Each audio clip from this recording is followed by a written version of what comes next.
So I'm thrilled to be here with you guys today. You're actually very lucky to be sitting inside because I can tell you that it is absolutely disgusting outside. And I had the pleasure this morning of going on my son's first grade field trip, which just so happened to be at the Central Park Zoo. And I emailed the teacher this morning. I was like, "You're obviously not going to the zoo today, right?" And she was like, "Oh, no, field trip's still on." I was like, "Okay." So anyway, needless to say, I stood outside in the freezing cold rain with a bunch of first grade boys. And I'm happy to be inside now speaking to all of you. Although I did realize that as I took my jacket off, I actually smell a little bit like the zoo. So if I do meet you later, that is why I smell like penguins. It's not the Body Shop's new product range. It's actually not the Body Shop's new product range, but it could be a good idea. It's a very sustainable message. Although I'm not sure about that with that Central Park Zoo. Anyway, I'm thrilled to be here to share with you all our journey in the next phase of our life as a brand in the journey towards true sustainability for The Body Shop. As mentioned, my name is Megan Grant. I'm the general manager of the Body Shop business in the U.S. The Body Shop is owned by L'Oreal, and I've worked at L'Oreal for almost 15 years, and I've been with the Body Shop business for about the past year and a half as we are starting to reposition the Body Shop as a brand all over the world. Obviously, I'm focused on transforming this business in the U.S. market. So who out there actually knows what the Body Shop brand is or what business we're in? Okay, good, great. Okay, that's great. I was actually not sure if anyone would have. So as you guys know, the Body Shop is a cosmetics brand. It actually was the first cosmetics brand in the beauty industry to be natural and sustainably sourced. And the brand was created 40 years ago by a woman, Anita Roddick, in a town an hour south of London called Watersmead. And the reason that Anita created this incredible brand was because her husband actually decided that he wanted to take a journey on a horse from the most southern point of Argentina up to New York City. In order to do that, it required him to be away from his family for 3 years, and he would no longer be able to help the family earn a living.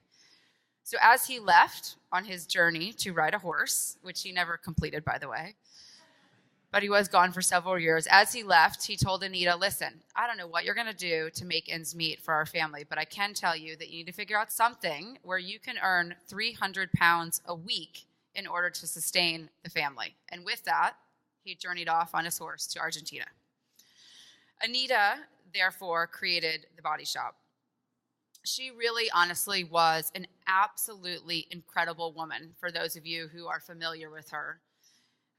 She was incredibly entrepreneurial spirited. She had a voracious appetite for changing the world, and she did just that. The Body Shop was actually the first cosmetics brand in the industry to ban animal testing. And we actually helped to pass the law in the EU and the European Union to ban all animal testing for all cosmetics brands around the world. We were also the first cosmetics brand to use fair trade ingredients so that our farmers could enjoy fair wages and we could help teach them how to farm sustainably. In today's day and age, these initiatives don't seem very revolutionary, but at the time, 40 years ago, we were way ahead of our time. Anita was an amazing icon. I don't know why this isn't working. Do I click here? There we go. Icon. Anita was an incredible icon of her time. And honestly, for me, the single most important thing that she did was not only believe, but she actually did show that business can be a force for good and that you can actually change the world and people's lives through business. But the challenge facing all businesses who have been founded or led by an icon is, how do we move on from here? We know that Anita created a business that has had a major impact on the world over the past 40 years. And on the eve of our 40th birthday this year, the question facing all of us as a leadership team is, what can we do to make as much impact as Anita did in the first 40 years over the next 40 years? As we sat and reflected on this very important question, 3 things became very clear very quickly to us. Number 1, the world is a very different place than it was 40 years ago. Number 2, in order to make an impact like Anita did in the first 40 years, in the next 40 years, we had to aim very big. And number 3, the we in this sentence had to be as big as possible in order to really make a difference. We had a choice when developing the plan for the next 40 years. We could look at ourselves and try and do better than what we've done in the past. We could look at our competition and try and do better than what our competition's doing out there in the market from a sustainability point of view. Or we could look at what was happening in the world and see whether that led us to something different.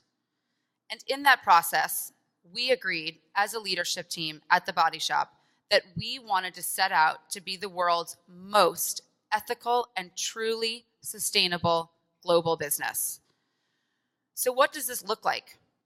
In order for us to answer that question, we reached out to experts all over the world to help us turn our vision into a more concrete set of principles that we could then turn into a series of very practical steps that would guide us into our future.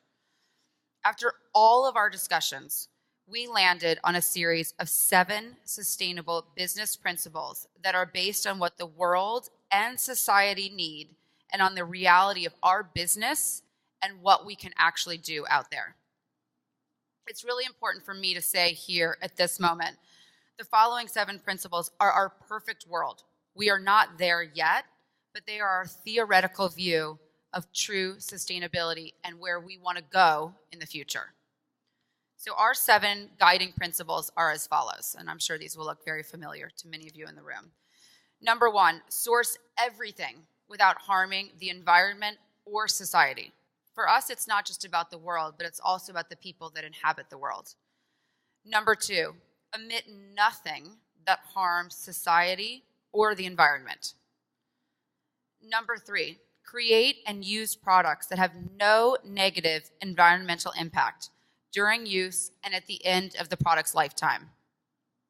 Number 4, do not disrupt any ecosystems where they are present. 5, create a working environment where all employees flourish all over the world, in every country and every market. 6, inspire our customers to care for each other and the environment. And number 7, help create thriving communities where our business operates today. Now, knowing these 7 principles, we embarked on our journey to become the world's most ethical and truly sustainable company. But every journey starts with a single small step. And our first step is the establishment of our brand new commitment, Enrich, not exploit. True sustainability, as I mentioned, is definitely a journey. And we don't claim to have all of the answers at this point in time. But our commitment, Enrich, not exploit, is our first step towards a true sustainability goal for the Body Shop around the world. And we will learn on our journey every single step of the way. Now, I'm going to switch gears a bit and tell you a little bit about our journey and about our commitment, Enrich, not exploit. There are 3 pillars that make up this commitment for the Body Shop: enriching our people, enriching our products, and enriching our planet. Within each of these pillars, we have target commitments that we are going to hit as a company by 2020. So I'm now going to give you my favorite examples of what we are doing from each of our 3 pillars, starting with enriching our people. Within this pillar, enriching our people, we have 4 targets that we have set out to achieve by 2020. The target I'm going to share with you is our commitment to double our community trade ingredients from 19 today to 40 by 2020, which of course helps to enrich the communities where these ingredients are harvested. Now, 19 to 40 may not seem like that big of a change or that big of an impact, but it more than doubles our fair trade ingredients, and it now means by 2020 that the majority of our ingredients that are used in Body Shop products will be sourced from a fair trade community, which makes a significant impact versus where we are today. On to our second pillar, enriching our products. There are 4 targets within the pillar enriching our products. I'm actually going to share 2 with you this afternoon. By 2020, we are committed to ensuring that 100% of our natural ingredients are 100% traceable in 100% of all of our products. And these ingredients are sustainably sourced, protecting over 10,000 hectares, we are still a British company, of forest land. The second target I want to share with you all is around the development of key innovation in the marketplace. We are committed, We are committed to developing an innovation pipeline for our future products that deliver pioneering cosmetics ingredients from biodiversity hotspots around the world. And of course, by sourcing these ingredients from these biodiversity hotspots, we're helping to enrich these very precious and very endangered areas on our planet. Our CEO actually took a trip down to the Amazon rainforest last fall and has found our first ingredient, which is called the anaeroba nut. It's actually in the labs now. It has never been used in a cosmetic formulation before, and it's with our labs today as they are looking for what are the properties within this nut that we can utilize in our formulations to help consumer skin, but then also in turn to help this community in the Amazon. And finally, onto our third pillar, which is all around enriching our planet. This pillar actually has 6 different targets underneath it. The one I'm going to share with you is our target to develop and deliver 3 new sustainable packaging innovations by 2020. We are actually, might be my favorite one that we've created so far, but we are actually in the process of developing our very first packaging innovation, and it will start to phase into our products at the end of 2016. We've partnered with a company in California who has actually figured out a way to take methane gas and turn it into plastic through some kind of spontaneous combustion, which I won't tell you guys exactly what that process is, but it's actually incredible. And we just saw our first pieces of plastic come off this tool just 4 weeks ago, and it really looks just like plastic, feels like plastic, acts like plastic. And of course, not only are we now not producing plastic, but we're also helping by removing the methane gas from the environment. So it really is a super cool new way of developing packaging, and we will be the first to bring this to market from a product point of view. As I mentioned at the beginning of this presentation, we view our Enrich, Not Exploit commitment as the very first step towards true sustainability for the Body Shop. We know this is a very long journey ahead of us, and we are very committed to the journey. But we also know that we're not perfect, and we will have many new learnings along the way. What we do know is that we are committed 100% to full transparency as we move along this journey. So there you have it. That is our path to sustainability, true sustainability for the next 40 years for the Body Shop. So I'll turn it to you.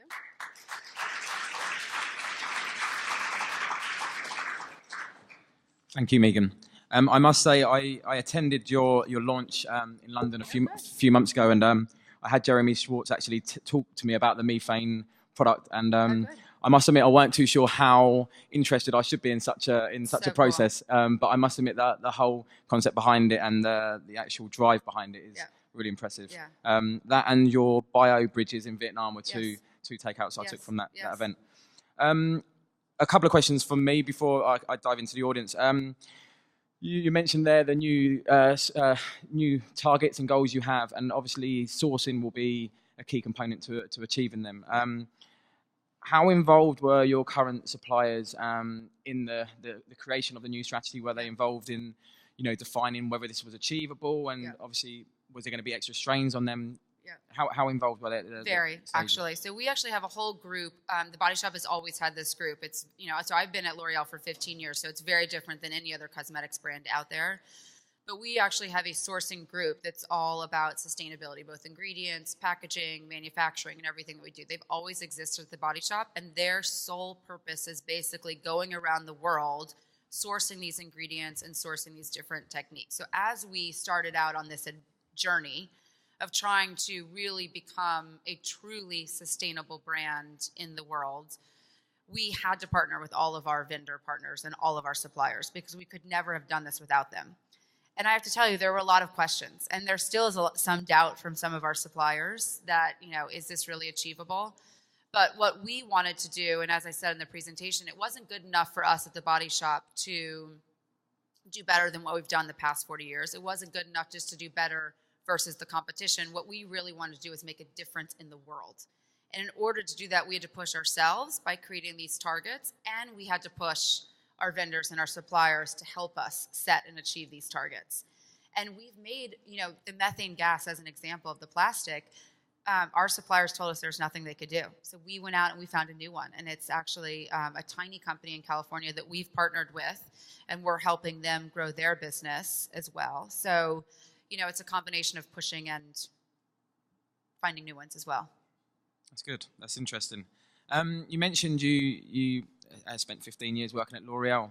How involved were they, obviously, in this process? Did you have a carte blanche to some extent to push as far as you want? Because I know from the UK, L'Oreal has a reputation for being very innovative and forward-looking, and obviously this has makings of that, but this has obviously the purpose behind it. Was they part of the process? Yeah, exactly. So L'Oreal is incredibly supportive of what we're doing here.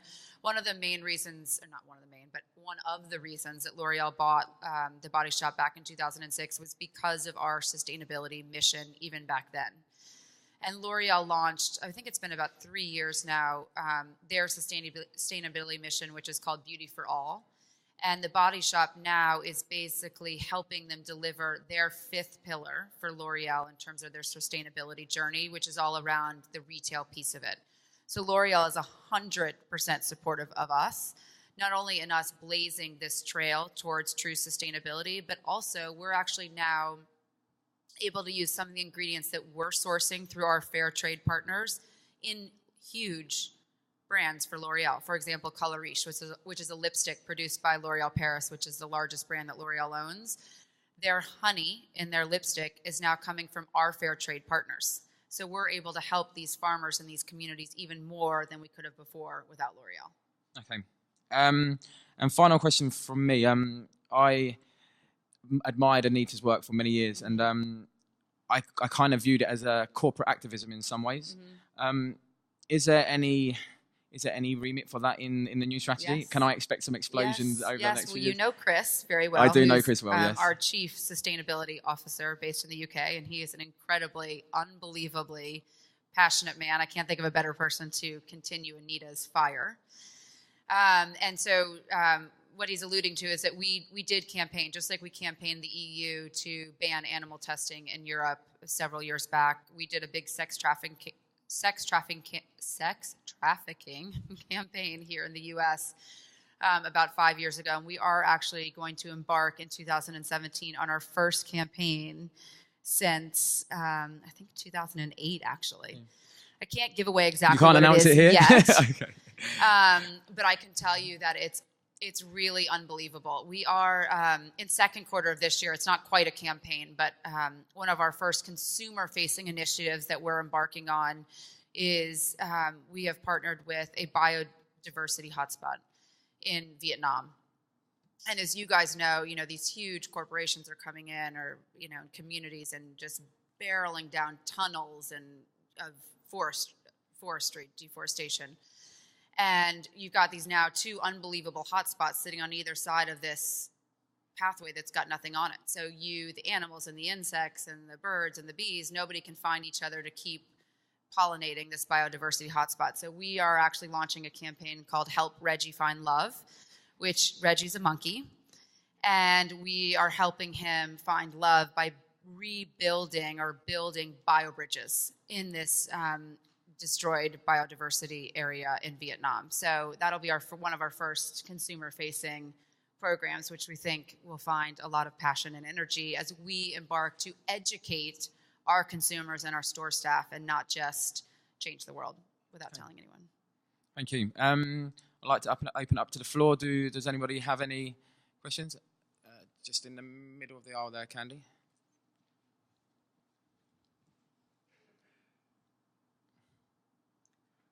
I was looking through your objectives, and it looks like one of the 4 in your people is investing over 250,000 skills-based giving hours by 2020. Can you talk a little bit more about that? Yes. Did you find that on the website? Great. I'm glad you're looking at our website. Yeah, so we are actually, it's a combination, so it's a couple areas in which we're focusing on. There's, of course, the fair trade communities in which we are doing business with them. It's not just, of course, about paying them a fair wage, but we're actually going in, helping educate them on how to sustainably farm as well. So an example from the CEO's trip that he took to the Amazon last fall was that a lot of these farmers don't even know that as they're cutting down the rainforest, not only are they destroying the rainforest, but they're also destroying their livelihood, because all of a sudden the rainforest isn't going to exist anymore, and then they've got no way to earn any wages, let alone a fair wage. So we're actually going in as a company, and we're helping to educate these communities on how they can farm more sustainably and why they need to do it so that they can have a living for not only themselves, but for future generations down the road. So we are committed to the hours of going into these communities. We're also committed closer to home, and this happens across the world, but in our own stores, of not only educating consumers, but also educating our store staff. So we believe that through our 3,000 locations around the world, retail stores, we've got a built-in network there to help us communicate how everyone can participate in changing the world through education. So those are the 2 main vehicles that we're utilizing there. Okay, the question just down here. Hello, I love it that you spend so much time in thinking through how can you make a real change and make this landmark. So just coming back to your last comment on the employees, everybody who works in the shops at these 3,000 locations. Can you just talk through how you, as you had created the strategy and your targets and your commitments, how are you rolling it out across the world so every person who works in a store can actually intelligently and so that people understand, actually engage, show this passion that your brand has and educate your consumers. Yeah. So it was definitely a big challenge for us you can imagine with 3,000 stores and retail employees, it can be quite challenging. I'm not sure, honestly, we're perfect yet, but we're on the journey of helping to transform our staff. I mean, I think baseline for The Body Shop is that we attract naturally very passionate employees about the environment and the world. And many of our employees are already very familiar with Anita Roddick and what The Body Shop stands for and what we've done in the past. So that's sort of baseline. We're in a good place. But the journey we took about 6 months educating our employees before we actually launched this to the public in February of this year. So we actually started I'll just talk the US market, but they've done it very similarly around the world.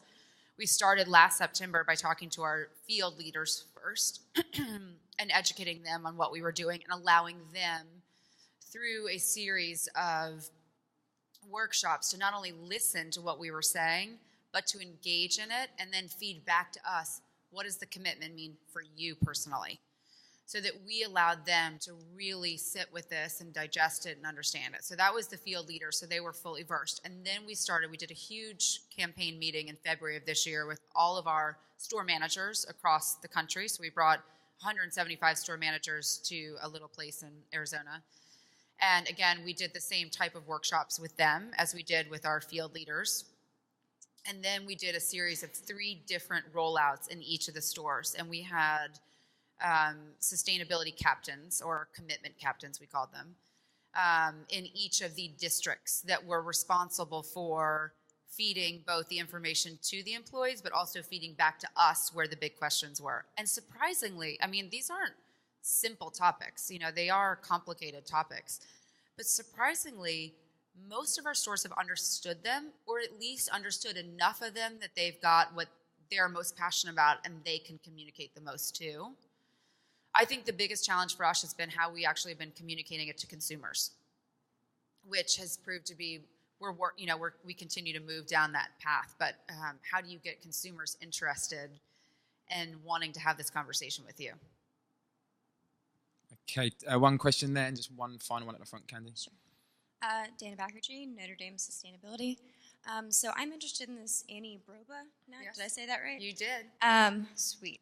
So how do you plan on containing the growth of using that nut so that it doesn't become like a quinoa kind of situation, especially in such a sensitive environment? Yeah. So how do you balance the benefits of sustainable sourcing while also managing the potential costs in sensitive areas? Yeah. So interestingly enough, one of the way that the way the story goes, I'm sure there's a little bit of storytelling in here, but the way that the story goes is this: my CEO was down in the Amazon, and I actually have seen video of some of this, so most of the story is true. And there were nuts lining the bank of the Amazon River, and they'd been already cracked open, and they were basically like waste sitting there. And that was the Annie-Roba nut. And he asked the question to the farmers. He said, well, what's this nut doing? Why haven't we ever heard of this nut? And, oh, that nut's good for nothing. We just let it sit on the banks of the Amazon, gets flowed down the stream to something else and basically becomes waste. So we actually are utilizing it through this Annie-Roba nut, something that they consider waste today. And we believe, based on what we know so far, is that it has some incredible properties that could be used in cosmetics ingredients going forward. So it is a balance for sure. This one just so happened to be on the banks of the river, and so there was not an issue with it. But overall, as I said earlier about the education piece, it's not everything that we do, we are sustainably farming. So even, for example, we have a product called tea tree, which is an incredible antibacterial natural ingredient that we use in some anti-acne products. And we actually harvest the tea tree with a farm at the foot of the Kenyan mountains. And the natural spring water runs down. And instead of, a lot of cosmetics companies use tea tree, and they use machines to harvest the leaves off the plants. We actually have a co-op of women who we pay to hand pick the leaves from the trees so that we don't disturb the plant, and the leaves then come back. So that's how we are, sustainably helping to educate these farms to give back so that we have ingredients for the future. Okay, final question, this gentleman here. Thanks so much for sharing. I want to go back to the previous question around the consumer and where the consumer is right now. You mentioned that you're struggling to tell this story in a coherent way to the consumer, and I think that engagement with the employees is brilliant. You must see some kind of signal to make the investment you have. I mean, I know it's the story and it's the brand, and I've always loved it, but you must be seeing some kind of market signal that the general consumer, and can you share anything about how that's laid, the tracks for anything that's going on in L'Oreal? Yeah. So basically what we see is we study the consumers in any industry, but obviously as we focus on cosmetics, and I mean, this is not new news, I don't think, to anyone in this room, but consumers today are very much astute and concerned with what's going in their body, whether it's from cosmetics products on their body, food that they're eating in their body. They are very much asking questions today that they weren't even asking 5 years ago. And so obviously we've seen a trend towards natural ingredients anyway, but then the whole question is, well, where did the natural ingredients come from, and how are you actually using these, and what are you doing to the environment? All of a sudden, this new generation of consumers really care. So as we studied, The Body Shop and our evolution, and obviously, for those of you familiar with the brand, we are in the midst of a big transformational journey as a brand. So all of a sudden our stores are going to look totally different, all new packaging, all new product innovation, because we lost our way a bit. And as we talk to a new generation of consumers, what they tell us is they want a brand that's transparent and honest. We are. They want a brand that cares about the world and the environment. We do. It's one of their now deciding factors. It isn't just about this lipstick's going to look good on me. What's this lipstick actually going to do for the world? And they want to be a part of a community that's doing something more than they can do alone. And again, that's why we got to where we are in terms of, yes, this is a big commitment and expense, obviously, but also just the entire transformation for L'Oreal. We're very unique in their portfolio of products, and we can deliver what the consumer is looking for today.